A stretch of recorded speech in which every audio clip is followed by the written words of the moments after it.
So, goal is to make this a quick video. When baby's looking like he to fall asleep, that's when we get work done, okay? So let me take away your pain, give me all of your emotions, land it like a plane on my back if you can't hold it. Life is but a dream that you manifested slowly, so fuck a fantasy, this your motherfucking moment. All you gotta do is say yes. Don't deny what you feel, let me undress you, babe. Open up your mind. welcome back to my channel. I'm Leinani. I also go by MK, and you're here on the page of Seasons of MK. And I first want to thank you all so much for getting me to 100 subscribers so quickly, and just all the support and all of the love, and even your stories about what it's been like for you to go through your pregnancy journey, your labor and delivery. I truly appreciate it. I don't really want to say excuse the appearance. My hair has been the same. It's been since labor and delivery, and before labor and delivery it was looking like that for months. So, you know, your girl trying to figure out really what I want to do. Video coming soon for that. But I do just again want to say thank you all so much for your support, for getting me to 100 subscribers. We're surpassing that now, and yeah, I'm just ever so grateful. But in this video, I want to go over the things that they do not tell you about postpartum. They tell you all the basics. Oh, you're not going to get any sleep. Yeah, you're going to have to heal. It's about 6 weeks, 6 to 8 week healing, blah, blah, blah. There is some shit that they do not tell you about postpartum, but I'm here to do so. So let's jump into it. So, goal is to make this a quick video. When baby's looking like he to fall asleep, that's when we get work done, okay? So, let's first start off with the fact that your body feels like you got hit by a ton of fucking bricks, okay? Like, pregnancy and going through labor and delivery does not just affect your cooch and your stomach. When I tell you, my arms were sore. Arms, my legs, I don't know if my feet were sore, but my hands was even a little like, arthritis. Like, no. But my entire body was sore from the neck down. And I don't know if it's because I had an epidural and I'm not feeling, you know what, we ain't even gonna blame the epidural. I think that when you are pushing a little being out your cooch, that your whole body goes through it, and nobody has talked about that. They talk about, oh, is the cooch, you know, gonna snap back, the healing process of the puss. But they do not tell you about the fact that it seems like your whole body got a full workout in the gym.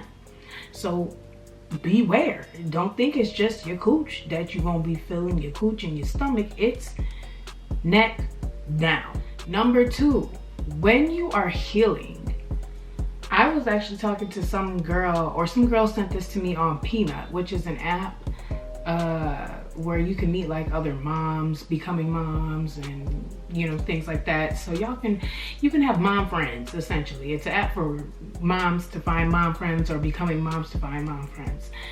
And this girl sent this article to me talking about itchy cooch. I'm like, what? Dog.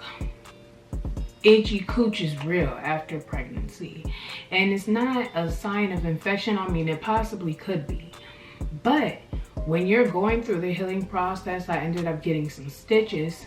Stitches itch when you're healing, like tattoos itch when it's healing. Any broken skin that's healing tends to itch. So your cooch, yeah, long if you tore and you healing, itch. And it's okay, like if you gotta scoot around and, you know, go ahead and do that little move to go ahead and get that itch out, but just beware, it's going to itch. And be able to decipher if it's a infection itch or if it's just healing cooch itch. All right, number 3, you hear people talk about tears all the time, and they're typically perennial tears, which is close down. It's the lower part of your vaginal opening, close to where the anus can be. You know, they call it the gooch on the man. They call it the gooch part on the man, so it's close to the gooch part on the woman. Don't know what the fuck it's really called, but that area, if I could put a picture on the screen, there you go. But they talk about tearing. Now you can have first, second, or third, or fourth degree tear, I believe. But they never talk about cuts. They don't talk about cuts and scrapes. Now, if you have an epidural, you get a catheter. They insert that catheter, there can be some fucking scratching, some scraping. And that's what ended up happening to moi. It was like a scratch or like cut at the top where I felt like my clitoris was split in half. I'm gonna just go ahead and put it on out there. Felt like my clit was split, okay? And I'm over here talking to my doctor, like, are you sure I didn't tear up top or something? Like, what's going on? And she looked, she was like, yeah, you just have a few little cuts. I'm like, oh. And you'll be surprised what a few little cuts feel like, because I ain't even feeling the tear. I ain't feeling the stitches. I ain't feeling none of that. But I'm feeling them things up there on that split feeling clit. You know what I'm saying? They don't tell you that the cuts can feel worse than the actual tear.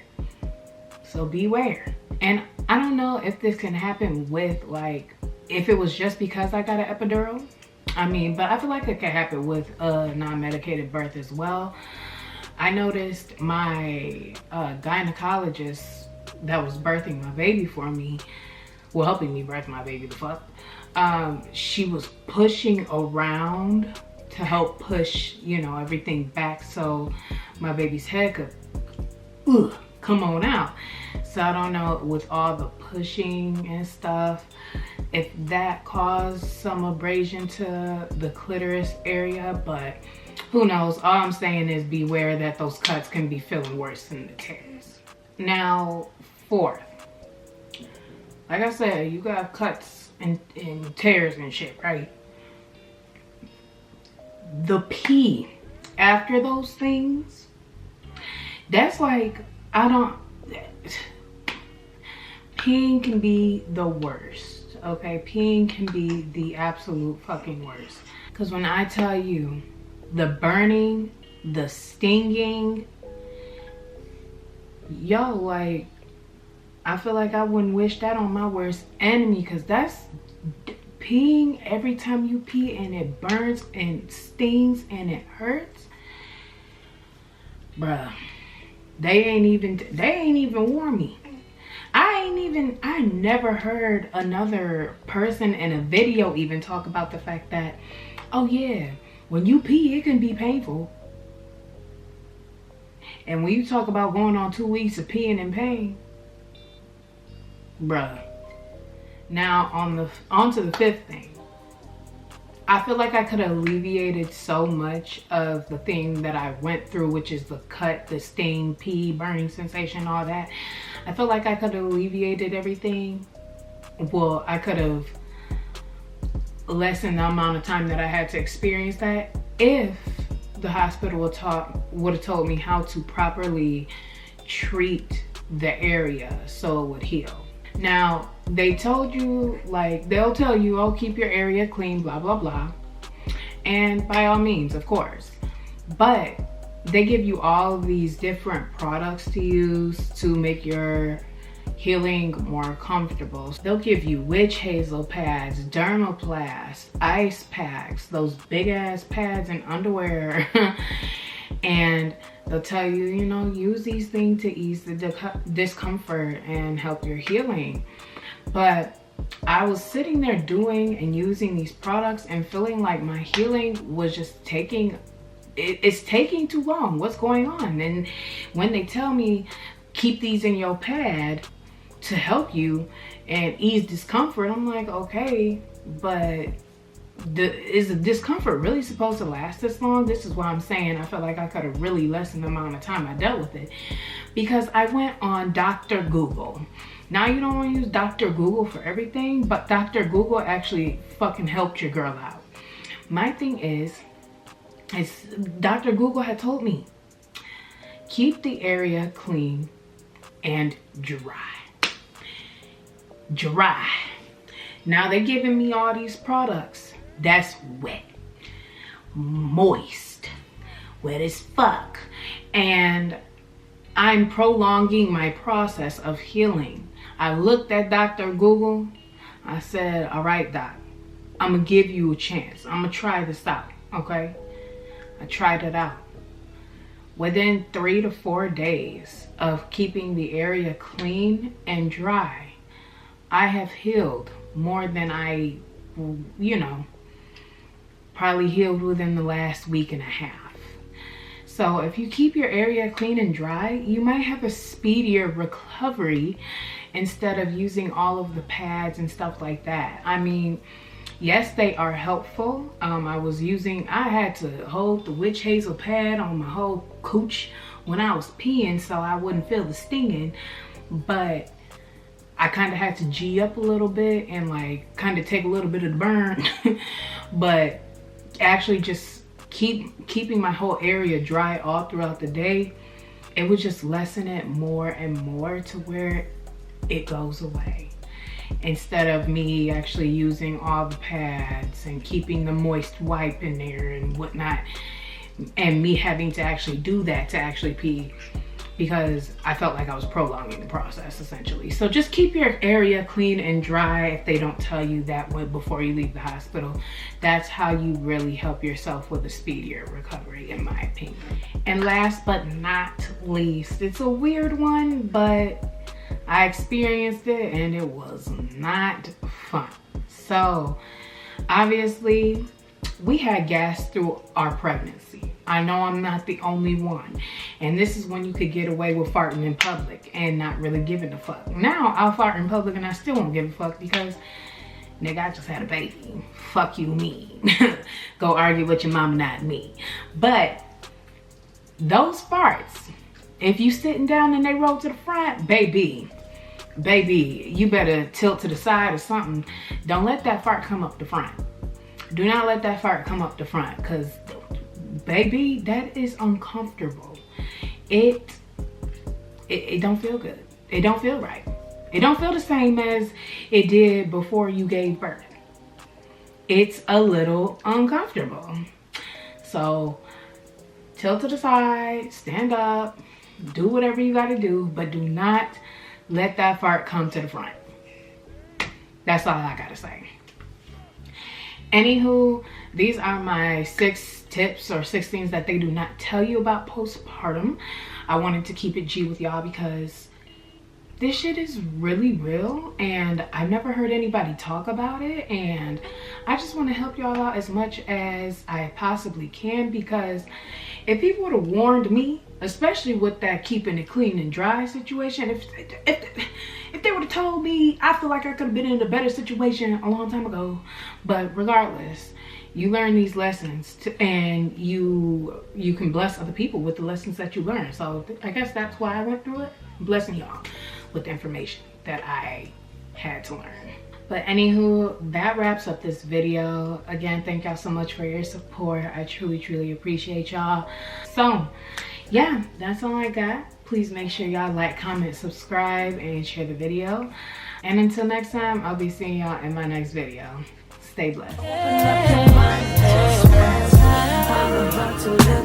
your motherfucking moment. All you gotta do is say yes. Don't deny what you feel.